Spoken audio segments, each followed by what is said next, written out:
ഇത് അമ്മയ്ക്ക് ആരെ പഠിപ്പിച്ചതെന്നാണ്? ഞാനേ ഉണ്ടാക്കിയത്. എൻ്റെ അമ്മ ഉണ്ടാക്കുമ്പോൾ ഒക്കെ വറുത്തരച്ചിട്ടുണ്ടാക്കും.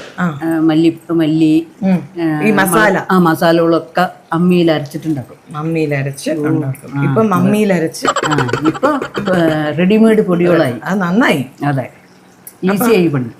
അതെ. അപ്പൊ അമ്മ ആദ്യമായിട്ട് ചിക്കൻ കറി വെച്ചപ്പോ അച്ഛൻ എന്താ പറഞ്ഞത്? കല്യാണം കഴിഞ്ഞ അത് ഓർമ്മയുണ്ടോ? അച്ഛൻ പറയില്ല. കല്യാണം കഴിഞ്ഞ് അച്ഛൻ പറയില്ലേ? എന്താ സ്വാദ് ഉണ്ടെങ്കിൽ എല്ലാം കഴിച്ചിട്ടുണ്ടാവും എന്നർത്ഥം. അച്ഛൻ അപ്പൊ ഒന്നും പറയില്ല. ടേസ്റ്റ് ഉണ്ടെങ്കിൽ ഒക്കെ കഴിച്ചിട്ടുണ്ടാവും. ടേസ്റ്റ് ഇല്ലെങ്കിൽ കഴിക്കില്ല. അപ്പൊ അത് ടേസ്റ്റ് ഇല്ല എന്നർത്ഥം. അല്ലാണ്ട് ഒന്നും പറയില്ല. എന്നോട് പറയില്ല, വേറെ ആരോട് വെച്ചാ പറയും. അടുത്തുള്ളവരോട്, അപ്പുറത്തെ വീട്ടിലാളോടാ. അതല്ല, വീട്ടിലാരെങ്കിലും ഗസ്റ്റ് വന്നാൽ അവരോട് പറയും, കുമാരി നന്നായി ചിക്കൻ കറി ഉണ്ടാക്കുന്നു. അത് കേൾക്കുമ്പോ നമ്മളെ നമുക്ക് കുളിരും മനസ്സ്. അങ്ങനെ അതാണ് മറ്റുള്ളവരോട് പറയുമ്പോ അത് കേൾക്കുമ്പോ ഒരു സന്തോഷം. അതൊരു സന്തോഷം. അതെ, നമ്മളോടെ പറഞ്ഞാൽ നമുക്ക് ഇത്തിരി ഗമ കൂടുതല. എന്നിട്ട് ഗമ ഇച്ചിരി ഉണ്ടല്ലോ. അതാണ്.